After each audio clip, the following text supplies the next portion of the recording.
ভারতের উদ্বেগ সত্ত্বেও তিস্তা প্রকল্পে বাংলাদেশের পাশে থাকার অঙ্গীকার পুনর্ব্যক্ত করেছে চীন। একই সঙ্গে বেইজিং স্পষ্ট করেছে ঢাকার সঙ্গে তাদের সহযোগিতা কোনো তৃতীয় পক্ষকে লক্ষ্য করে নয় এবং এ ধরনের সহযোগিতার বাইরের প্রভাবমুক্ত থাকা উচিত। বেইজিংয়ে নিয়মিত সংবাদ ব্রিফিংয়ে ভারতের উদ্বেগ নিয়ে প্রশ্নের জবাবে এ মন্তব্য করেন চীনের পররাষ্ট্র মন্ত্রণালয়ের মুখপাত্র গুয়ো জিয়াকুন। সোমবার ভারতীয় সংবাদ মাধ্যম এনডিটিভির এক প্রতিবেদনে বলা হয়, তিস্তা অববাহিকা ভারতের উত্তর পূর্বাঞ্চলের সংলগ্ন হওয়ায় বাংলাদেশ চীন যৌথ উদ্যোগ নিয়ে নয়াদিল্লির উদ্যোগ রয়েছে। গুয়ো জিয়াকুন বলেন, চীন বাংলাদেশ সহযোগিতা কোনো তৃতীয় পক্ষকে লক্ষ্য করে নয় এবং এটি তৃতীয় পক্ষের প্রভাব থেকেও মুক্ত থাকা উচিত।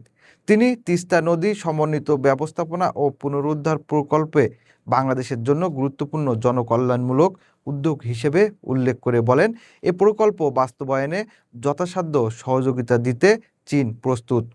চীনা মুখপাত্র আরও বলেন, বাংলাদেশের উন্নয়ন কৌশলের সঙ্গে আরও ঘনিষ্ঠ সমন্বয়ে কাজ করতে আগ্রহী বেইজিং। বাণিজ্য, অর্থনীতি, পানি সম্পদ ব্যবস্থা এবং জনকল্যাণ সহ বিভিন্ন ক্ষেত্রে সহযোগিতা আরও বিস্তৃত করতে চায় দেশটি। এদিকে বাংলাদেশের পররাষ্ট্রমন্ত্রী খলিলুর রহমান জানিয়েছেন, তিস্তা প্রকল্প নিয়ে প্রথমবারের মতো দুই দেশের বিশেষজ্ঞরা যৌথ কারিগরি সম্ভাব্যতা সমীক্ষা পরিচালনা করবেন। তার ভাষ্য, এ বিষয়ে উভয় দেশ নীতিগতভাবে একমত হয়েছে। সম্ভাব্যতা সমীক্ষার ফলাফলের ভিত্তিতে প্রকল্প বাস্তবায়নে প্রয়োজনীয় সব ধরনের সহযোগিতা দেওয়ার আশ্বাস দিয়েছে চীন।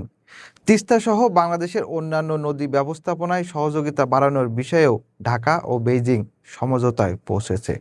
অন্যদিকে তিস্তা পরিকল্পনা সংক্রান্ত যে কোনো অগ্রগতি ভারত নিবিড়ভাবে পর্যবেক্ষণ করবে বলে ধারণা করা হচ্ছে।